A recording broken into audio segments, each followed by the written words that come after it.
வணக்கம் குட்டீஸ். நான் இன்னைக்கு உங்களுக்கு ஒரு தக்காளி கதை சொல்ல போறேங்க. என்னங்க தக்காளி கதைன்னு பார்க்குறீங்களா? கதை கொஞ்சம் மொக்கதாங்க.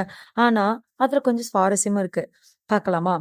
தக்காளி ஒரு நாள் மார்க்கெட்டுக்கு நடந்து போயிட்டு இருந்ததாம். தக்காளிக்கு நான் தான் புசு புசுன்னு அழகா இருக்கிறேங்கிற ஒரு நினைப்பு.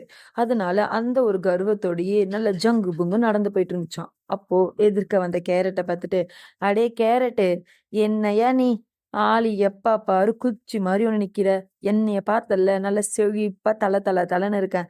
நீ எல்லாம் வந்து மார்க்கெட்டுக்கு வரலாமா? உன்னையெல்லாம் யாராவது எடுப்பாங்களா?" அப்படின்னு சொன்னுச்சாம். "என்னப்பா நீ இப்படி பேசுற?" அப்படின்னு. "நான் அப்படிதான்டா பேசுவேன். ஹாஹாஹா" அப்படின்னு சொல்லிட்டு நடந்து போச்சாம்.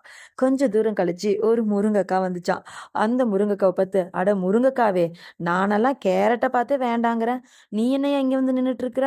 உனக்கும் இந்த மார்க்கெட்ல வந்து வியாபாரம் போகுதா என்ன?" அப்படின்னாங்களாம். "என்னப்பா என்ன பேச்சுலாம் ஒரு மாதிரி இருக்கு.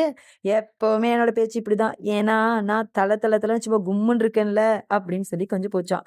கொஞ்ச தூரம் நடந்த உடனே கொத்தவரங்காய் வந்துச்சாம். தக்காளி அப்படின்னு சிரிச்சுச்சாம். கொத்தவரங்காய், "என்னப்பா என்ன என்னை பார்த்தோனே ஒரே இளிப்பு" அப்படின்னுச்சாம். "இல்ல, இப்பதான் அந்த முருங்கா பையனே அவ்வளோ திட்டிட்டு வந்தேன். நீ எல்லாம் வரியே ஒரு காத்துக்கு தாங்குவியா? அந்த பக்கம் போய் விழுந்துற மாட்ட. எதுக்கு நீ எல்லாம் மார்க்கெட்டுக்கு வர?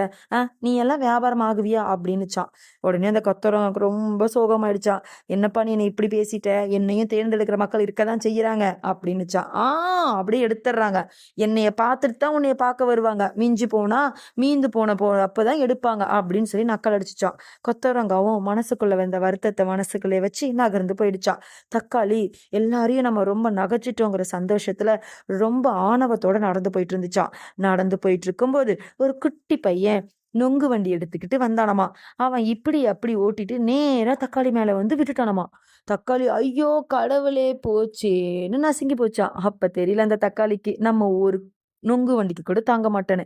இவ்வளவுதாங்க வாழ்க்கை. நம்ம எப்படி இருக்கோம், எங்க இருக்கோம் அப்படிங்கிறது முக்கியம் கிடையாது. ஒவ்வொருத்தவங்களுக்கும் ஒரு தனித்திறமை இருக்கு. இது எல்லாரும் புரிஞ்சுக்கிட்டா வாழ்க்கை ரொம்ப அழகு இல்லையா?